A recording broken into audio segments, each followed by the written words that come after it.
오늘은 호세아서 11장 1절에서 11절 말씀으로 하나님의 놀라운 사랑이라는 제목으로 오늘 특별 저녁 기도의 6일째 우리 말씀을 함께 나누려고 합니다.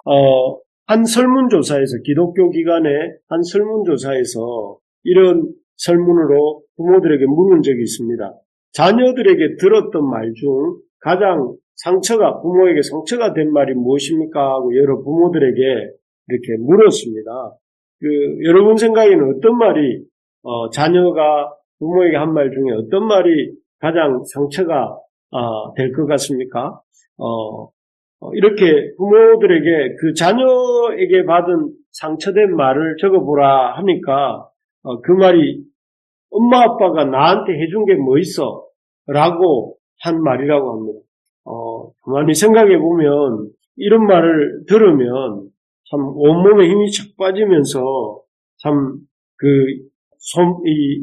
힘이 빠질 것 같습니다. 그런데 요즘 우리가 보고 있는 그 호세아서에 나오는 이스라엘 백성의 하나님에 대한 태도가 바로 이 모습입니다. 그들은 하나님을 향해서 끊임없이 하나님이 우리에게 해주신 게 뭐가 있습니까? 하면서 해주신 것도 없으시면서 더 이상 우리를 귀찮게 하지 마세요. 이렇게 행동하면서 계속 하나님을 자신들로부터 밀어내고 또 자신들은 하나님께로부터 멀어져 가려 하고 있었습니다. 만약에 우리에게 이런 이스라엘 백성 같은 자식이 있다면 어떨까요? 우리 가까이 오래 하지도 않고 우리가 가까이 가면 더 멀리 달아나는 그런 자녀가 있다면 우리는 아마 그런 자녀에게 큰 상처를 받을 것 같아요. 마음이 너무 아프고 또 그리고 그 자녀가 나에게 해준 게 뭐가 있어요? 이제 귀찮게 하지 마세요. 이런 말을 만약에 한다면 그 자녀를 우리 대부분의 부모는 보고 싶지도 않고 또 이렇게 부딪히고도 싶지 않을 것 같습니다. 실제로 이렇게 우리 주변에 보면 이런 분들이 많이 있는 것 같아요. 부모와 자식이, 부모는 자식 보지 않고, 자식들도 부모와의 관계가 대면대면해져가지고 사는 사람들이 덜어 있는 것 같습니다. 그렇죠. 자식이 부모를 잘 알아주면 또 부모도 자식에게 가까워지고, 또 자식이 부모를 자꾸 밀어내면 부모도 자식이 어려워지고 또 멀리 하게 되는 게 그 인지상정인 것 같습니다. 그런데 어쨌든 하나님은 이런 배은망덕한 자녀들 같은 이스라엘을 어떻게 대응하실까요? 우리 인간적인 생각은 부딪히지 않고 부모도 자식을 멀리할 것 같은데 이런 부모들하고는 다르게 대처하세요. 이스라엘을 그런 배은망덕한 자식 같은 이스라엘을 대하시는 하나님의 대처를 보면서 우리는 그 속에서 하나님의 사랑이 얼마나 큰가 하는 것들을 깨닫게 됩니다. 이스라엘에게 이 배은망덕한 이스라엘 사람들을 향한 하나님의 놀라운 사랑이 오늘 본문에 나오는데요. 첫 번째는 이렇습니다. 긍휼히 여기시고 또 긍휼히 대하신다. 긍휼히 여기시고 앞에서도 말했지만 이스라엘이 어떻게 했습니까? 하나님이 지금 호세아 선지자를 통해서 또 여러 선지자들을 통해서 이스라엘을 부르십니다. 이스라엘을 향해서 이렇게 부르시고 하는데 보통 사람들이 누구를 부르면 정연우 씨 이렇게 누가 저를 부르면 제가 그 사람을 고개를 돌려서 이렇게 보겠죠. 누가 나를 부르는가. 이게 보통 사람의 모습인데 지금 이스라엘은 선지자들을 통해서 그들을 부르시는데 오히려 그들은 돌아보지도 않고 오히려 멀리 갔습니다. 멀리 가서 이제 바알에게 제사하고 아루색인 우상 앞에서 분향했다고 이렇게 나옵니다. 그리고 또 하나님이 이렇게 다가가면 그 하나님으로부터 여기 이렇게 멀리 가면서 하나님 앞에 오기를 싫어했다고 합니다. 그리고 7절에 보면 결국은 돌아오라 할지라도 돌아오지 않고 멀리 가고 오기 싫어하다가 나중에는 끝끝내 내게서 물러갔다 이렇게 합니다. 참 이러한 이스라엘이 하나님의 부르심 앞에 그 부르심을 듣지도 않고 돌아보지도 않고 오기도 싫어하면서 점점점 멀리 멀어져 가고 있는 이런 이스라엘을 보면서 참 우리가 생각해 볼 때는 뭐 징계를 내리셔도 배은망덕한 이스라엘 이러면서 하나님이 징계를 내리셔도 이스라엘은 할 말이 없을 것 같습니다. 이런 태도가 하나님 앞에 배은망덕한 태도에 대해서. 그런데 하나님은 그렇게 징계를 내리지 않으시고 그 이스라엘 백성들에게 이렇게 하나님이 하신 일들을 말씀해 주세요. 그리고 그들이 그 하나님 말씀을 통해서 깨우치도록 이렇게 도와주십니다. 구체적으로 뭐라고 하느냐면은 1절, 2절에 보시면 이렇게 말을 합니다. 내가 이스라엘이 어렸을 때, 이스라엘 역사의 초기를 말하는 거죠. 내가 사랑하여 이스라엘을 사랑하였고 이스라엘을 너희를 내 아들이라고 하면서 내가 애굽에서 불러냈지 않느냐. 그리고 그런 너희들 아무 민족의 어떤 모습도 갖추지 못했던 너희 그 애굽에서 종살이하던 너희를 3절에 보니까 에브라임에게 이스라엘 별칭이죠. 이 이스라엘에게 걸음을 가르치고 내 팔로 안았다. 그들에게 이 초보 국가의 형태를 취하고 있던 이스라엘에게 그 이스라엘의 나라를 만들어주고 법도와 지도자를 세워주고 국가 제도를 만들어주시고 그 걸음을 가르치고 인도하셨다. 그리고 4절에 보니까 그들을 사랑의 줄로 어떤 고통스러운 줄이 아니라 사랑의 줄로 그들을 이끄시고 그들을 하나님의 이런 그 땅, 하나님이 약속하셨던 땅으로 이렇게 보내셨다고 이렇게 말씀을 하십니다. 그렇게 이스라엘을 대하셨음에도 대하셨다는 것을 이렇게 하나하나 말씀해 주고 계십니다. 하나님은 이스라엘이 어떻게 존재하게 되었고 또 이스라엘이 어떻게 애굽 땅에서 나왔고 하나님이 애굽 땅에서 나온 그들을 어떻게 인도하셨고 약속의 땅으로 어떻게 들어가게 하셨고 하나님의 백성으로 살게 하셨는지를 조곤조곤 또 이렇게 하나하나 말씀해 주고 계시는 것이죠. 참 이걸 보면서 우리가 깨닫게 되는 것은 뭐라고 되어 있습니까? 하나님이 참 친절하시고 신실하시고 긍휼이 풍성하신 하나님이시다. 하나님 다르게 표현하면 하나님 참 인격적이시고 신실하시고 긍휼이 풍성하신 하나님이다.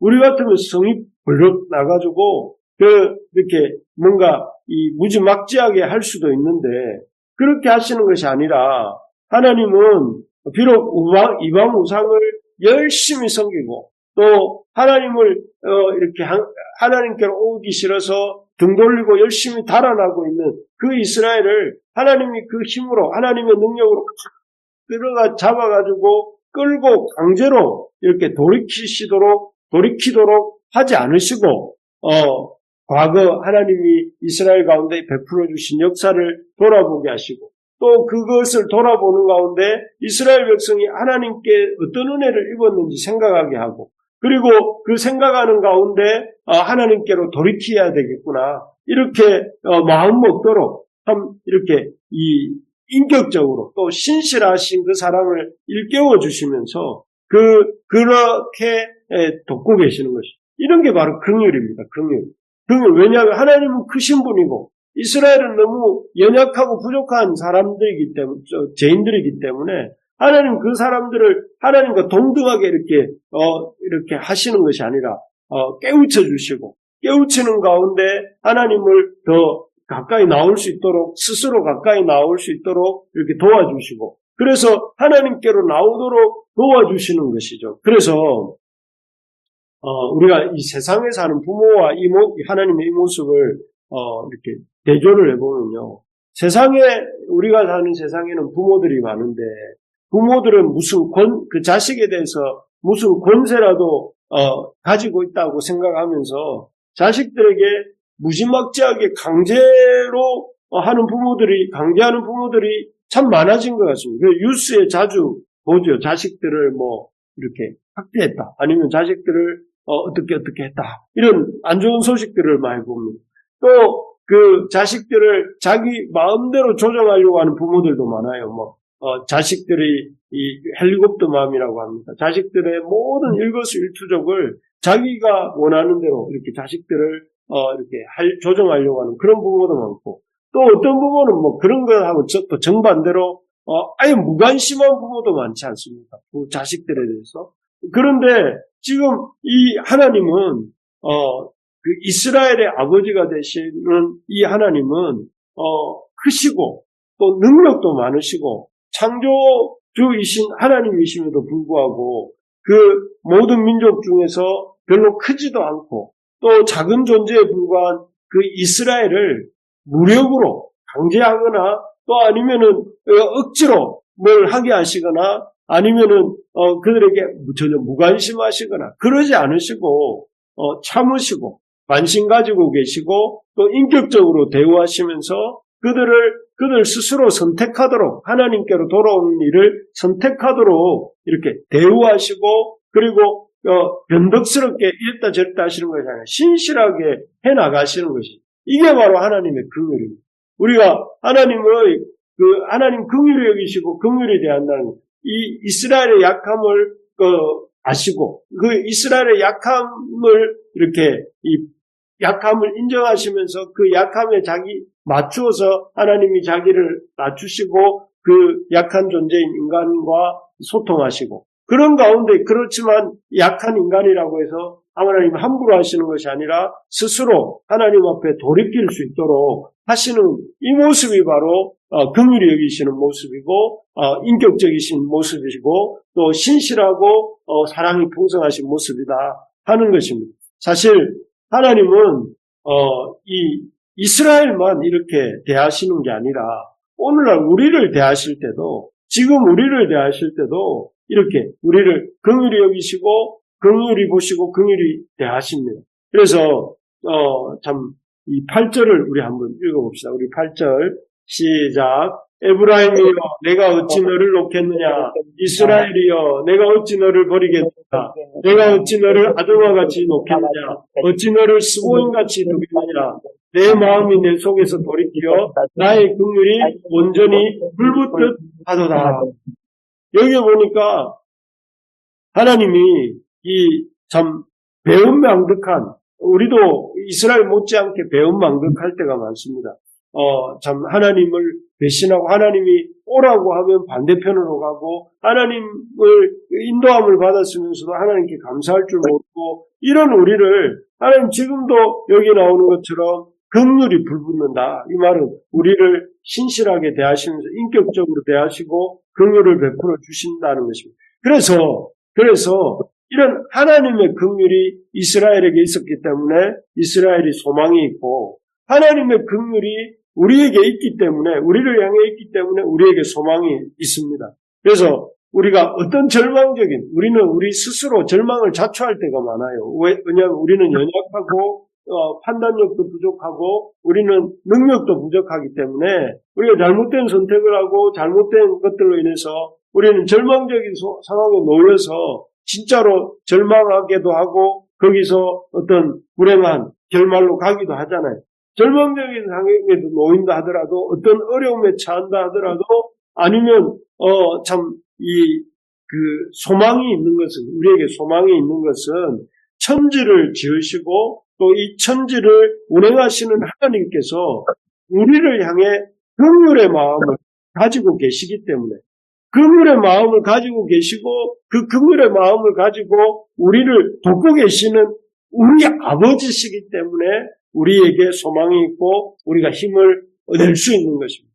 우리에게 어떤 그런 이런 소망의 뭐가 나오는 것이 아니라 하나님이 연약한 우리를 향해 긍휼을 품고 계시고 그 긍휼의 마음으로 우리를 붙들고 계시고 우리를 이렇게 참 돕고 계시기 때문에 우리에게 소망이 있다는 것입니다. 우리 부르심의 가족 여러분, 지금 어떤 문제 때문에 절망하고 계십니까? 어떤 힘든 문제 때문에 가정 문제, 경제 문제, 아니면 건강 문제 때문에 낙심하고 계십니까? 또 아니면은 거듭되는 실패 때문에 의기소침해 있습니까? 아니면 1년을 열심히 산다고 살았는데 아무 열매도 없는 것 같아서 낙심하고 계십니까? 그런 것들로 소망을 삼지 말고 여러분 긍휼히 여기시는 우리를 긍휼히 여기시고 우리의 아버지가 되시는 그 하나님으로 인해서 위로받으시고 그 하나님 우리를 돕고 계시다는 그 사실 때문에 소망을 가지시고 그 하나님으로 인해서 여러분 다시 시작할 수 있기를 축복합니다. 아멘. 왜냐하면 하나님이 이 긍휼이 넘치시는 이 하나님이 긍휼히 여기시고 우리를 긍휼히 보시고 긍휼히 여기시는 그 하나님께로 나가면 하나님이 도와주세요. 여러분 보십시오. 그 하나님께서 지난 주일날 어제 보니까 그 바울이 죽었어요. 돌에 맞아가 거의 죽었어요. 완료시제라고 했잖아요. 죽었는데 그 죽은 줄 알고 사람들이 다 내보냈다는 거죠. 시체를 시외로 보냈다는 거죠. 죽었다고 생각합니다. 그런데 그 죽은 줄 알았는데 하나님께서 바울을 일으키셔서 살리시잖아요. 그리고 일어난 바울이 그 루스드라 성으로 들어갔다가 150km나 떨어진 벼베로 이렇게 너끈히 갈 수 있었던 것은 뭐예요? 그 죽음에서 일으키는 능력이 바울에게 있다는 거예요. 우리는 그 돌에 맞은 바울처럼 절망적인 상황들이 너무 많지만, 그러나 하나님은 그 절망적인 상황에서 바울을 다시 살리신 것처럼 저를 살리시고, 우리 가정을 살리시고, 우리 교회를 살리시고, 여러분들을 살리실 줄 믿습니다. 여러분, 그런 것을 믿어야 하나님 앞에 소망이 있는 것입니다. 그래서 여러분, 마음속에 따라 하시기 바랍니다. 하나님에게는, 우리에게 어떤 문제가 있든지 간에 하나님에게는 해결책이 있다. 하나님 앞에 나오면, 하나님께 부르짖으면 해결책이 있다. 이런 믿음을 갖고 오늘 저녁에 우리 같이 기도합시다. 기도할 때에 우리는 답이 없지만 하나님은 답이 있으시다. 이렇게 믿으시기 바랍니다. 그러면 하나님이 이스라엘에 대해서 긍휼히 여기신다는 것이 하면, 두 번째로는 하나님의 놀라운 사랑은 이스라엘을 회복시켜 주시고자 하신다는 것입니다. 우리 10절, 11절을 보시면요, 이렇게 되어 있습니다. 그들은 사자처럼 소리를 내시는 여호와를 따를 것이라. 여호와께서 소리를 내시면 자손들이 서쪽에서부터 떨며오되 그들은 애굽에서부터 새같이 아수르에서부터 비둘기같이 떨며오리니 내가 그들의 집에 머물게 하리라. 나 여호와의 말이니라. 이렇게 되어 있습니다. 이 무엇에 대한 말씀인 것 같습니까, 여러분?